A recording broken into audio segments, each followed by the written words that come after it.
سیدنا عمر فاروق کا کتنا بڑا نام ہے، آپ کے جلال کی، آپ کی عدالت کی مثالیں دی جاتی ہیں، بڑے بڑے لوگ آپ کے سامنے تھر تھر کانپتے تھے۔ حضرت عمر کا حال یہ تھا، آپ کا گھر میں انداز کیا تھا کہ ایک شخص آیا کہ میں حضرت عمر کے پاس جاؤں اور بتاؤں میری بیوی جو ہے مجھ سے اس طرح بات کرتی ہے، اور میرا وہ انداز نہیں ہوتا جو شوہر کے سامنے ہونا چاہیے، ہوتا ہے گھروں میں ہو جاتا ہے۔ تو حضرت عمر کے دروازے پر پہنچا نا، تو اندر سے اسے سیدنا عمر فاروق رضی اللہ تعالیٰ عنہ کی زوجہ کی ناراضگی کی عالم میں گفتگو کرتے ہوئے سنا۔ وہ حضرت عمر سے بات کر رہی تھی، تو وہ شوہر سوچنے لگا کہ میں تو اپنی بیوی کی شکایت لے کر آیا تھا، حضرت کے تو گھر کا بھی معاملہ ہی ایسا ہی ہے۔ تو وہ کہتے میں واپس ہونے لگا، حضرت عمر نے بلا لیا، کہا کیوں آئے تھے؟ تو کہا کہ میں تو حضرت اپنی بیوی کی شکایت کرنے آیا تھا، مگر میں آپ کے دروازے پر آیا، آپ کے گھر کا ماحول دیکھا تو میں سمجھ گیا ہم دونوں ایک ہی معاملے میں ہی ہیں، آپ کا بھی ویسا ہی حال ہے۔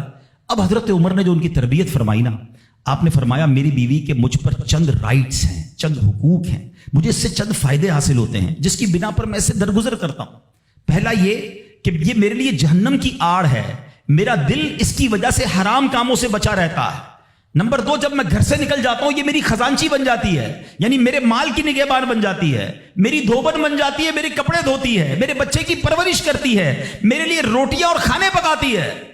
تو وہ شخص کہتا ہے یہ سارے فائدے تو مجھے بھی اپنی بیوی سے حاصل ہیں، تو میں تو کبھی درگزر سے کام نہیں لیتا، وہ مجھے کہتی میں اسے لڑنا شروع کر دیتا ہوں۔ کہتا آج آپ کی بات سے نصیحت مل گئی، اب میں اپنی بیوی کی چھوٹی ماٹی باتوں کو میں بھی درگزر کر دوں گا۔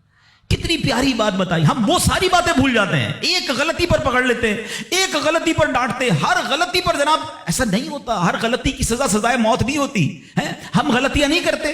اگر جس طرح ہم اپنی بیوی کو اور غلطی پر ڈانٹتے وہ ڈانٹنا شروع کر دے پھر کیا حال ہوگا؟ تو ایسا نہ کرے، وہ بھی دل رکھتی ہے، ہم نے کسی انسان سے شادی کی ہے، کمپیوٹر سے نہیں کی، ٹھیک ہے نا؟ تو کمپیوٹر بھی آج کل وائرس آ جاتا ہے، تو وہ تو انسان ہے، غلطی ہو گئی، کوئی بات نہیں۔